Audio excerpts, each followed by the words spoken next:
Hello, everyone. Welcome back to Chats with Kat on the Voice of Adoptees podcast. I'm your host, Kat, and I hope everyone is having a great week so far. Don't forget to grab your coffee, tea, or a preferred beverage and settle on in. I am currently here with Lisa, who works as the Executive Vice President for Nightlight at Christian Adoptions, or Executive Vice President for Nightlight Christian Adoptions. I want to make sure I get the name right. And this is based out of Oklahoma in the U.S. So, Lisa, briefly introduce yourself to those who are listening. Hello, my name is Lisa Prather. As you said, I'm Executive Vice President of Nightlight Christian Adoptions.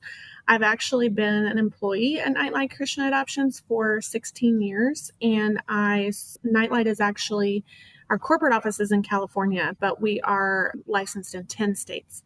I am in the Oklahoma office.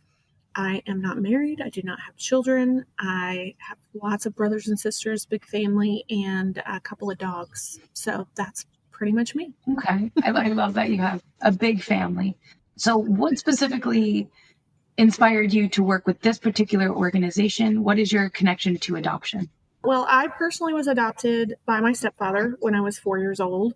And so I have the connection with adoption that came through my personal story. And what I remember as a child is that I grew up in a small town. And so it was uncommon for somebody to be adopted. And so I remember friends asking a lot of questions about that. And I think it was just because they didn't really understand, if their biological mother and father, and they were always curious about, because I always knew I was adopted and I was open about it. And they were always curious about the relationship I had with my dad and whether or not it was the same as the relationship that they had with their dad, because, it was a foreign concept to them, this man is your adopted father. And so I spent all of my childhood that I can remember educating people about adoption and what that meant, and that our love was no different. And, just what did it mean when I would talk about my dad and they would say, well, what about your real dad? And I would say, he's not my real dad. This is my real dad. That's my biological dad, those kinds of conversations. And so that's always just been a part of my life, telling my story of, meeting him when I got my biological father, when I got older, and all that kind of stuff. So adoption just is in the web of my life. And I think I've been educating people on adoption since I can remember. So it seemed like a natural flow. I actually got into social work because I care about kids and I wanted to do something for abused children. And I went into social work thinking I would work for child welfare services or something like that. And I did that. I did do that for a few years. And then I went to work for a foster care agency for about 5 years. And that foster care agency asked me to take a position in another state. I moved to South Carolina and then decided I didn't like working for that organization. So I started looking elsewhere, and I thought, what would I love to do? And, I'd been working in child welfare and foster care for a long time. And I thought, I would love to put families together. Right. Wouldn't it be great if I could work in adoption and help put families together? And so I just started looking, and I actually started my journey at Nightlight with one of the agencies that did merge into Nightlight. So I began working at Carolina Hope in 2007. Does that answer your question? It does. And it leads me to other questions. So clearly you've been here for quite a long time. You've gone through different organizations, some you really enjoyed, some others that you did not enjoy.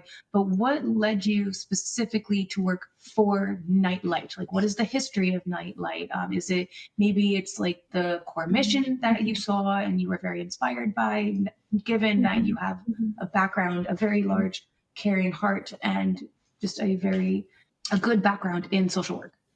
Mm-hmm. Well, Nightlight has been around since 1959, and they were first incorporated in 1959. It previously had a different name. I think it was called Evangelical Christian Adoption Agency or something similar to that. And the name was changed in the 90s to Nightlight as a way to sort of, the history behind that name is that when children are scared in the dark, a nightlight brings them safety and peace, and that is kind of why they chose the name Nightlight, because we were going into some really dark places at that time to try and help children who didn't have families. And so that was changed in the 90s. And Nightlight's been working in international adoption and domestic adoption for the longest. So they started out doing domestic adoption, and the first international adoptions I think that Nightlight did were back when they started the Russia program. And our former president, Ron Stoddard, was actually just a kind of a visionary, and he had this idea that, he had gone to Russia several times and met many, many children waiting in the orphanages, but people in the U.S. were all looking for babies. And he had this idea that, if these families could see the children that are older, they would want to adopt them. And so he came up with the very first orphan Russian hosting program, where at that time it was more, related to like performing and cultural stuff. So they would come over, he would bring a group of kids over, which was a hard thing to accomplish because, of course, we had to get visas and had to convince both governments and all of that kind of stuff. So the kids would come and they would perform, or they would stay with U.S. families and perform their cultural dances and things like that around the U.S. So that's kind of how he got started in international adoption. So when I went to work for Carolina Hope, I knew nothing about international adoption. I mean, I'd only done foster care. I knew a little bit about domestic adoption, but not much. So I really, when I first went to work for them, as I said, I was just thinking, I want to do something where I put families together. And so I went to work for Carolina Hope, who had not been around as long. I think they started in the 90s. And the Hague came into effect in 2006. Is that right? 2008. Anyway, it went into effect right around the time that I went to work for Carolina Hope. And so it was majorly affecting small agencies. And Carolina Hope was a very small agency because it was very expensive to go through that process.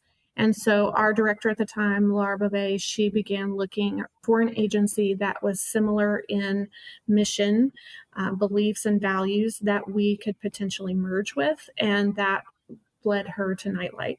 She had met Ron. She had heard him speak before, and other people were saying, hey, maybe you should call Nightlight. And so Carolina Hope was actually the very first agency that ever merged with Nightlight in 2008 or 9. Kind of get my years mixed up. But we merged with them for that reason, because we knew that we aligned with what we were looking for. So there's a couple of things that I love about Nightlight that drew me to Nightlight. One thing is that the mission of Nightlight is to get more kids permanency. So we want to get more kids adopted or get them reunified. If it's our foster care program, we want them to be in a permanent place. We want to stop the moves and make sure that kids are in a permanent home.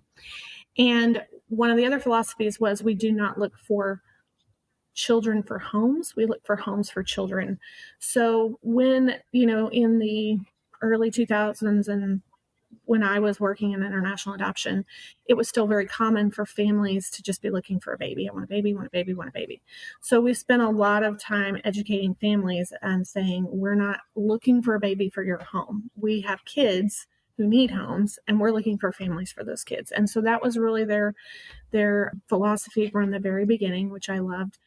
And then also the fact that we were really focused on waiting kids. Like, are there kids out there that are older, special needs, anything like that? We were always looking for homes for kids that needed that. So I think those are like the main things that drew me to Nightlight. I feel like there was another one, but I've forgotten what it was because I went out of my head while I was talking. Honestly, I'm very impressed. This organization does so much. And I love what you said, where you're not looking for children for homes, you're looking for homes for children. It's a very beautiful visual representation, where a lot of the time, like you said, families do want a baby, but there's a lot of children who would love to just have a family, not even just more than a place to stay. The foster care system in the States is, I'm not really sure how to put it into words. Can you talk a little bit more about the the role of the organization within the foster realm and what specifically you do, how you look for the homes, what is needed to qualify to be a foster family. Sure. Well, I want to also mention that when I first started at Nightlight, we didn't do foster care. We only did adoption. And when our new president became the president, Daniel Nervous, he has 2 children adopted from the foster care system. And so he was really the visionary behind, like, Nightlight needs to be involved in foster care. And it was because he said, children who are needing to be adopted from the foster care system are in foster care. So even though we know that the goal of foster care is always reunification, 80% of foster children who are adopted by their foster parents. So there is adoption happening in foster care. Now, having come from foster care and having worked 5 years only doing foster care, I was not an early adopter to this plan because I had just seen a lot of brokenness in the foster care system, and I wasn't looking forward to getting back into that. And my main objections were, I had been with an organization that only did foster care, and so I felt that it had become very much about the word I'm looking for, the industrial complex. Like, instead of doing what's best for the children, we are all about how many beds do we have and do we have those beds full so that we can pay everybody.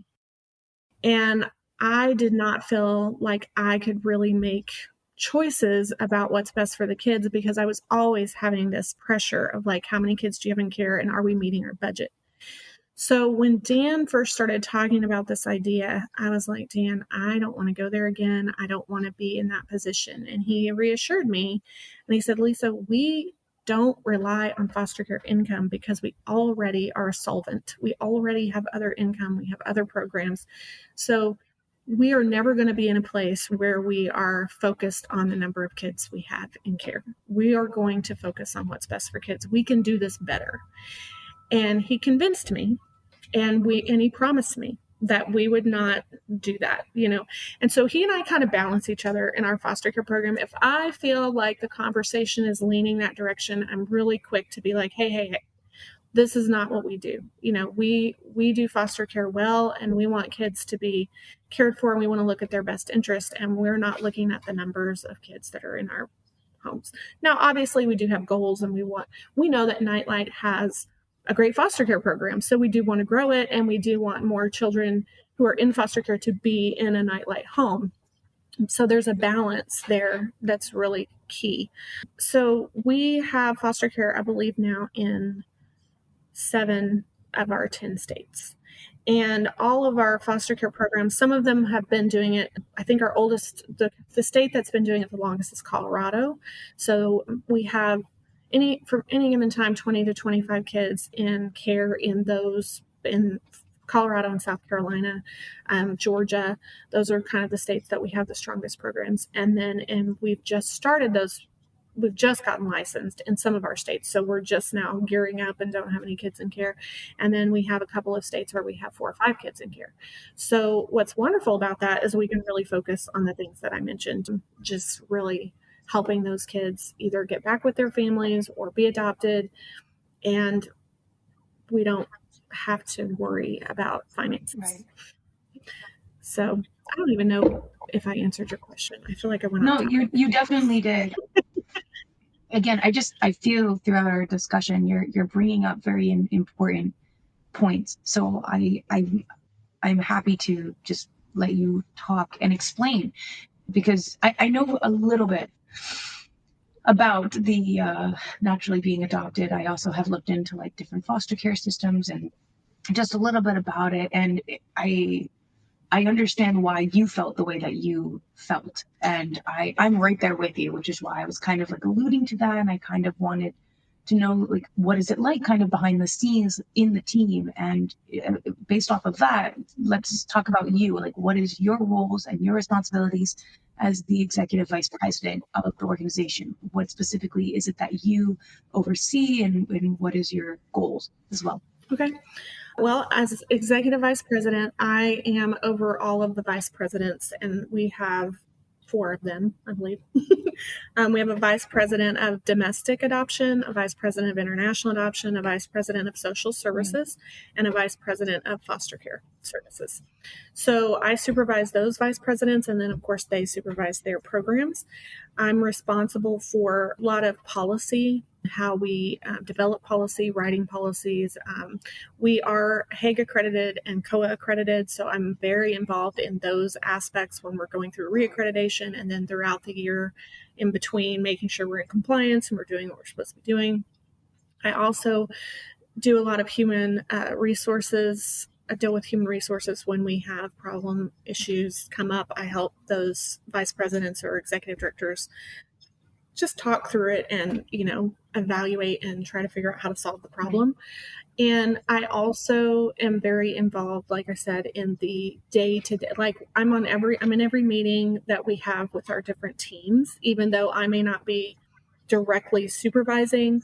I'm still attending those meetings, and I'm following up with my VPs when I have concerns or questions or things that I feel like we're maybe moving in the wrong direction. Or, one of the things that we try to do is we want to do what's in the best interest of kids, but we also don't want to over-regulate. So it's finding that balance. If somebody's leaning too much toward, this family really needs to do A, B, and C, coming back and saying, okay, but why do they need to do A, B, and C? And is there another solution? And, just helping them think differently sometimes about how they can get the problem solved without being too restrictive. That I'm also the person who approves refunds, and I'm the HIPAA compliance officer, and, all that kind of stuff. Right. Sometimes my job is a lot of paperwork and compliance. Right. Yes. But what I really love about your specific position, and it's not necessarily having to do with like the roles and responsibilities. I just really enjoy how involved you are, how passionate you are, how you want to be involved, and you want to make sure that the organization as a whole is doing everything that it can. And it's very comforting, because I personally feel many people go into an adoption organization. They work there because they want to, they care. But there's also been times where it's not that way, right? So to know that this particular organization has the people who are passionate and want to help and care about the children and the families who are also coming in, and the people who are also potentially looking, I feel that is a very important component of not just the organization, but it sets a precedent for other organizations as well. And as an adopted child, it is very appreciated. I've heard some horror stories for the foster care area, and to know that there are people who care about the children really means a lot to me. So thank you. But for parents who are looking to adopt, why specifically should they choose your organization? I know you guys have a lot of programs. What other services do you provide? That's a great question. One of the reasons why I think we're one of the best places to go for families who are looking to adopt is because we do offer every avenue of adoption. So we have international adoption, domestic adoption, embryo adoption, which is our Snowflakes program. And then we also do foster care. We do adoption from foster care. We have a program called Anchored in Hope, which is our adoption from foster care program. And then we have a Renewed Hope program, which is adoption from dissolution, which unfortunately is a fact that does happen, where a family may adopt a child and then decide that that child is not right for their home. And so we try to help when that's happening, because the last thing we want is for kids to be rehomed, in the sense, we want to make sure that it's being evaluated and the families are, it's being done ethically and legally. So when a family comes to us to adopt, one of the wonderful things about Nightlight is that sometimes when families come to adoption, they really don't know what they want. There's so much information out there, and there are so many different programs available. Right. It's very hard if you just go on the internet and you try to figure it out, it's overwhelming. So when families come to us, one of the things that families usually comment on right away is that we answer the phone. And that may seem like, well, of course they answer the phone, right? Doesn't everybody answer the phone?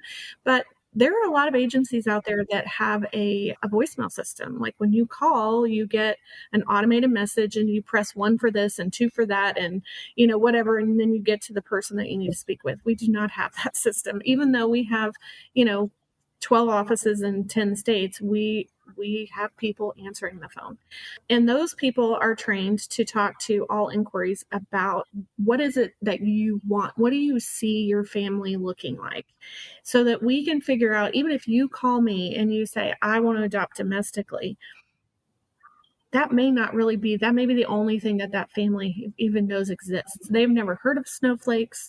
They don't know that, kids in foster care are adopted by their foster parents 80% of the time. There's just a lot of things that they're unaware of.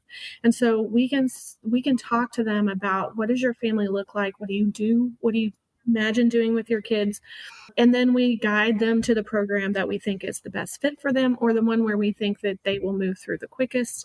And then the other thing is, if they sign up for a program because they say, I want to adopt from Bulgaria and I'm signing up with Bulgaria, and then they wait a few years and they're like, you know what, we don't know that Bulgaria is right for us. Is there another option? We have portability. We can move a family from international to domestic, or domestic to foster care, or whatever the program may be, and they don't have to go to a whole new agency to start over with another program. That's a lot. So what I'm hearing is there's a lot of different avenues. I feel like you're kind of touching the tip of the iceberg. Something that when you were speaking, I have actually never heard of this, but the snowflakes. If we could just briefly talk about that a little bit, tell me what it is. If I haven't heard of it, I'm sure there are many, many other people who might be listening right now who just have never heard of it. So let's talk about the program Snowflakes. Okay. Nightlight pioneered the embryo adoption program. I can't give you an exact year, but I can tell you basically there are over 1 million embryos in frozen storage in the United States alone. So these are embryos that have been created by families who've gone through infertility, and they have gone through the IVF process and created embryos. And many times those families have had 2 or 3 children from the embryos, but they have frozen embryos still in storage. And they have to figure out what to do with those embryos. And their options are typically to either have them destroyed or donate them to science, or just keep paying the storage and keep them in storage, and then, or they can allow another family to adopt them. And obviously, Nightlight is a very pro-life organization. We believe that life begins at conception, and these are children that need to be born out of the freezer. So our program is specifically focused on helping those families who've created embryos and don't know what to do with them, to find families who are maybe also struggling with infertility and don't really want to go through the IVF process, but they would be willing to adopt another family's embryos. So we match these families, we work with them through the whole Snowflakes process, and then, the families that adopt the embryos, unfortunately, it's under property law, because legally embryos are not considered people. So this is all done through contracts, property contracts, and things like that. But the embryos are transferred to the new family, and when that family gives birth to that child, there is not technically any adoption that takes place, because when that child is born, their names go on birth certificate. They are the parents of that child, but obviously that child does deserve to know their genetic history and how they came to be. And so we work with both families. Why we do an adoption program. We do it very similar to domestic. We home study the families that are receiving the embryos. We work with the donor family and the receiving family to have an open relationship. Often the donor family has, a few children, and then the adopting family has a few children that may be full biological siblings.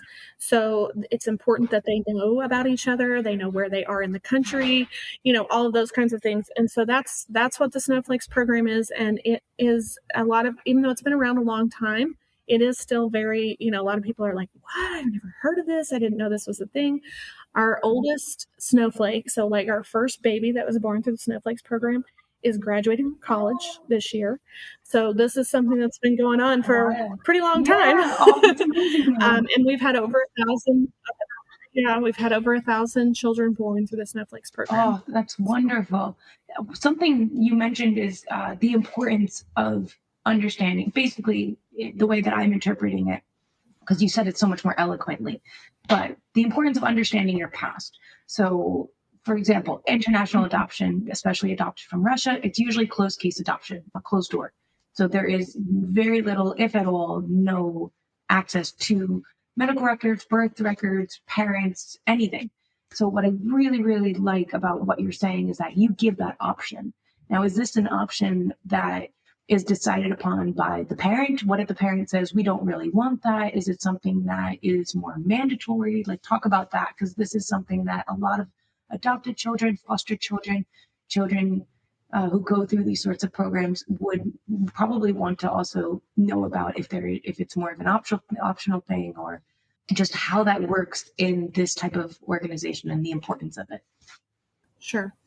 Well, there are requirements for the Snowflakes program, whether you are a donor family or an adopted family. We have a minimum amount of communication as far as information that has to be given to us so that that child will have that information. And at the very minimum, the families must know where each other are and who each other are.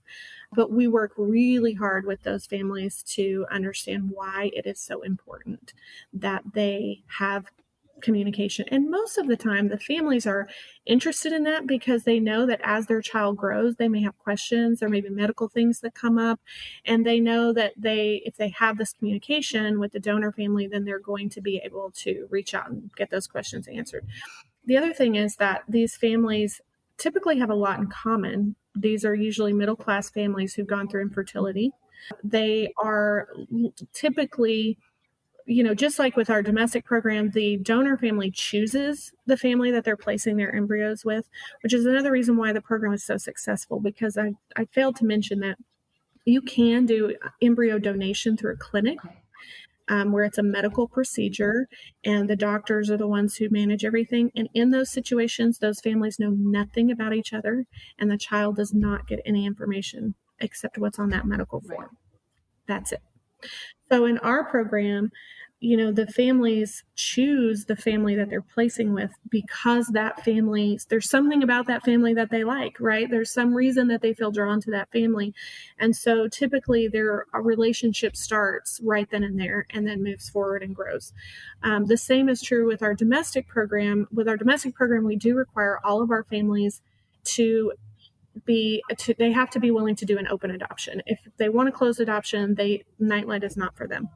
An open adoption domestically is driven by the birth parent. So if the birth parent says, I want to close adoption, I want no communication, we try to educate her and help her to know why it's so important to have that openness, but we don't force her to do anything that she's uncomfortable with.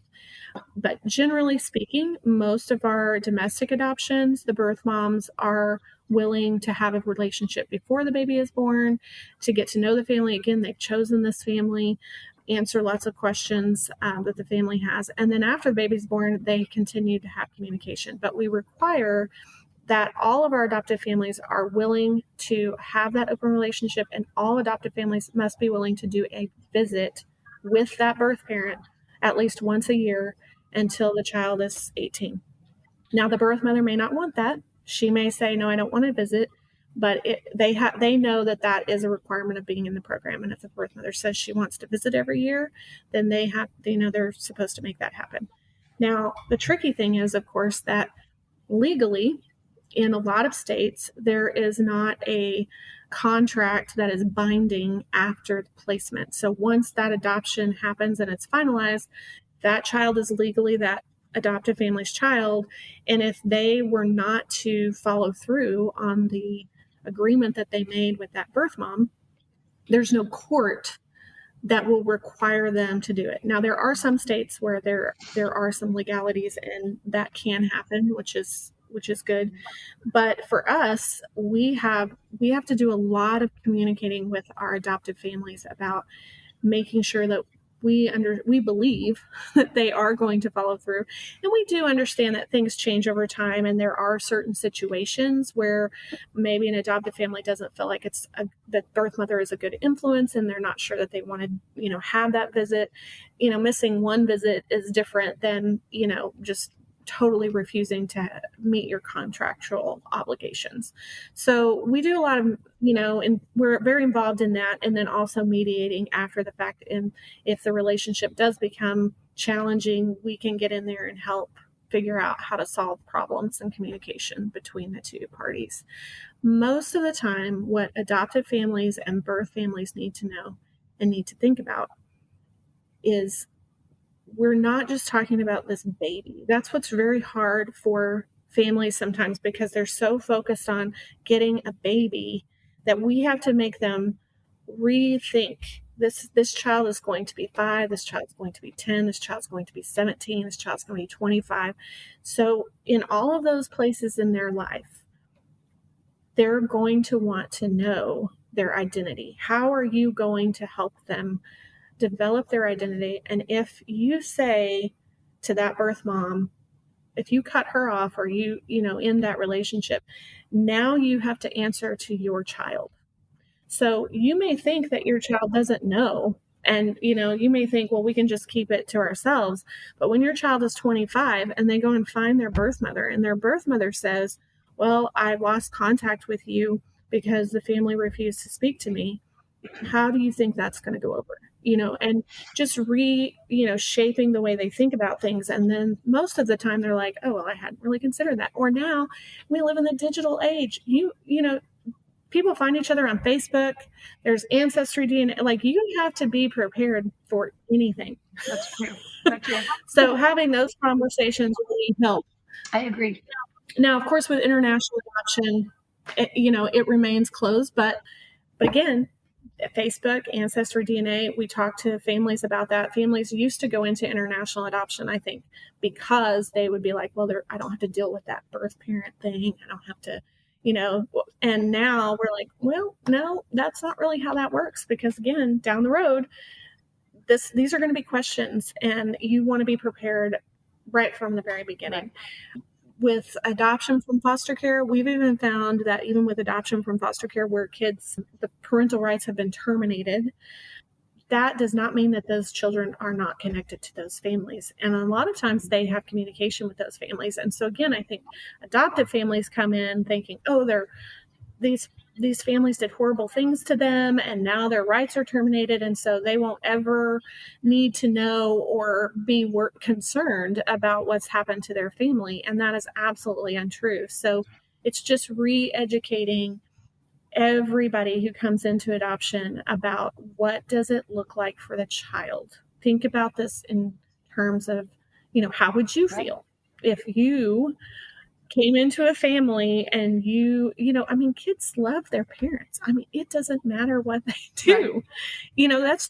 It's just who we are. It's in us. And so you may think that this person did horrible things to this child, but if your parents had done horrible things to you, you still would love them. That's just the nature of how we're made.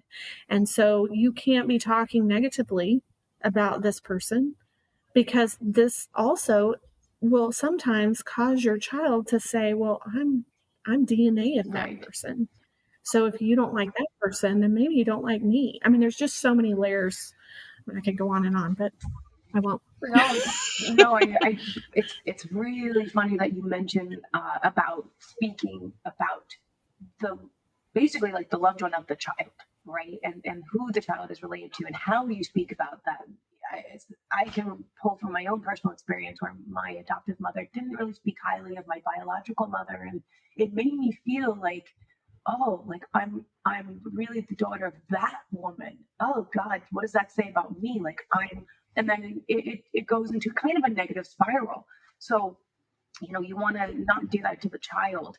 If anything, you want to lift up the child. But if the child is struggling, for parents who do adopt, do go through with foster care or any of the other beautiful programs that are offered, what programs are offered for the adoptee to help the adoptee get through any sort of feelings or just their own journey. How can this organization help the adoptee or the foster child on their journey, their personal journey through life? Well, Nightlight has something called the Post-Adoption Connection Center. And it began out of this desire. I was noticing that what was happening a lot of times is that when families were struggling after adoption, they were not contacting Nightlight for help. They were, going to a therapist or going somewhere else, but they weren't calling us. And then they would call us when they were ready to dissolve that adoption. And they would say, we've exhausted all of our options. And then I would think, how can that be? Because you've never called me. I am one of your options, So we realized that what was happening is that families, they go through such extensive sort of evaluation to be able to adopt. They're asked all of these personal questions, they do background checks, and it's a huge process. So once the adoption is finalized, if they're struggling, there is a lot of fear of judgment. And so they may not be calling their adoption agency because they're like, I had to present myself as this wonderful person, this wonderful family, and now I'm struggling and I have to go back to them and say, guess what? I'm not as great as I thought I was. Or guess what? I worked so hard to get this child and now I'm struggling with this child. It's just the idea of going back to those same people. So we started working on keeping those connections with families. What can we do to keep connection to make sure that families know that we are here for them and that this is not just an adoption transaction. Adoption is a lifelong process. So some of the things that we do with families from the get-go is we reach out to them. The Post-Adoption Connection Center contacts every family as soon as they come home to let them know, hey, we're here. But then we also do a follow-up where we try to get a phone call with them in about 3 months after adoption, because that's when things can kind of start to creep up. Through the Post-Adoption Connection Center, we send an email to the family on the child's birthday every year. And on that date, we send basically some promotional materials that we've put together, but it's based on the age of that child. So my child is now 6. So, hey, congratulations, happy birthday. Your child is 6 years old. Here are some things that your child may be going through developmentally. Here's how that may relate to adoption or what that may look like, what kind of questions they may be asking, like anything, just to kind of educate the family on their child and then just remain in their life. So they know they're getting these contacts from us, a reminder that, hey, if you need anything, we're here. And then throughout the child's life, that continues to happen. There's already post-adoption reporting that happens with all international programs, domestic programs, and all of that. So we are already in contact with them in some ways for a little while, but those usually stop after a certain period of time. So, just trying to remain in contact. So as that continues, we have developed, since we started with communication, like keeping the contact. So since then, we've added some things to our Post-Adoption Connection Center as we saw, problems arising and what the needs were for families. One of the things we have is we have a crisis team called the PST, Placement Stabilization Team. So if we have a family that's truly an emergency situation, any of our program coordinators that may notice that, it may be while the family's traveling to receive the child, it may be years later after the child is home, but when they are in crisis, they can contact our Post-Adoption Connection Center, or one of our other staff can contact the Post-Adoption Connection Center, and we can put them in touch with our Placement Stabilization Team, which is a 24/7 support. So we have 2 people who are then assigned to that family. These are clinically licensed staff members that we have who will then reach out to that family and start, trying to just sort of triage whatever is happening and figuring out how to help them to get to a place of stabilization. We also have a coaching program where if a family is struggling with a behavior, that instead of it being like an overall thing, but like there's just this one behavior that just really drives us crazy, we can actually do coaching where we have a very intense program for 4 to 8 weeks where you meet with someone every week just to talk about practical things. We're going to offer you some very real suggestions. And then we're going to meet next week and we're going to say, how did it go? Did you implement that? And what was the outcome? Oh, it didn't work. Okay, well, then we'll just try something different. Or it's working. Let's keep going. Just very, very hands-on practical information. In addition to that, we have support groups that we run through our PACC for both our foster care program and our adoption program. We have a support group that is running currently for adoptees from Colombia. That is one of our bigger programs. And we have a lot of kiddos that come home from Colombia who are older, who speak a lot of Spanish and not a lot of English. And so we have a Spanish speaking person and another person who runs that group just for the adoptees so that they can talk about what they're experiencing and what challenges they're facing. That has been so successful. This is I think our second year to do that support group, and the kids really love it. And so we really would love to do that more as we grow and see like how can we get more involved in other because it really takes, you have to have a certain number of kiddos to have a support group. So, figuring all of that out. And it's virtual, of course, because our kids live all over the country. And we, those are just some of there's a lot of other things that we have developed and created for the Post Adoption Connection Center. But the long-term goal for adult adoptees, obviously, is that they would also know that the Post Adoption Connection Center exists and that we're here down the road. But we obviously are communicating with the family. And then once they become an adult, we don't necessarily know if they know that we're there. But hopefully, if we continue to keep that information on our website, if they know what agency they were adopted through, they'll be able to find us. So based off of what I just heard, the support group, is there intention on expanding that to other places, other states? Because I know that obviously this exists in more than one state. It was originated in Oklahoma, but it's all over.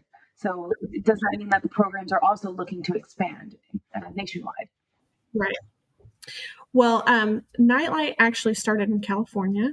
Oh. So the Oklahoma office started in 2015. It was a merger. Okay. And so then I relocated to Oklahoma because this is where I'm from. So I was in South Carolina and we merged that agency. Then I moved to Kentucky because we had a merger in Kentucky. And then I came home to Oklahoma. So, but as far as the expansion of that, it's really about, we would love to do that. It's more about funding than anything else. We have to pay the staff to do those services. And we've looked into trying to find grants for post-adoption services. Is there anything that we can do to get funding to help support this so we can do more of it?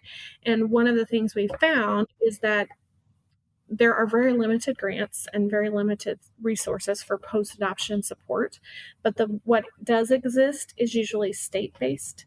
And because our Post-Adoption Connection Center is physically located in Austin, that's where our director is, we work with kiddos and families all across the country. So when we try to apply for grants, we don't get them because they only want to serve children in Texas. Right. Okay. Yeah. Well, the number of children in Texas that we could actually serve is a very low number because our kiddos are in other states as well. So yes, that is a goal that we have, and we're trying to figure out how do we do it? How do we grow this? How do we pay for it long term? It's just, figuring that out. Right.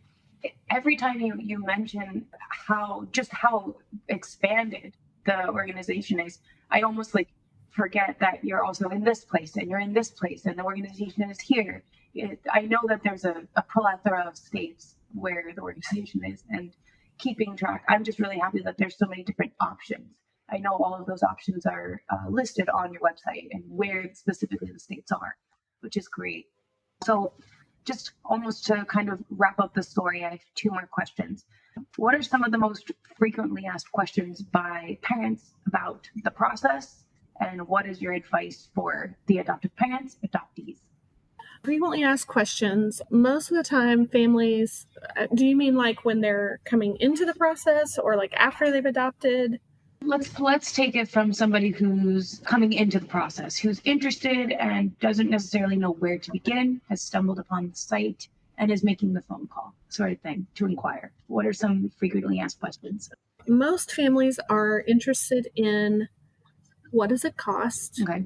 and how long does it take? Okay. Interesting. So what happens with that is, it varies depending on the program that you choose. So one of the things two things that we talk to families about most of the time right from the get-go is there's funding. Nobody calls our office and says, oh, I have, $35,000 and I'm just going to pay for my adoption. Right. Like that's just an example of maybe one of the international countries. And that's including travel and immigration and homestead, all that stuff they have to pay for. Nobody's ever done that. So we encourage our families to realize that you may think you can't afford it, but everybody feels that way. Right. Don't think that there's only rich people can adopt.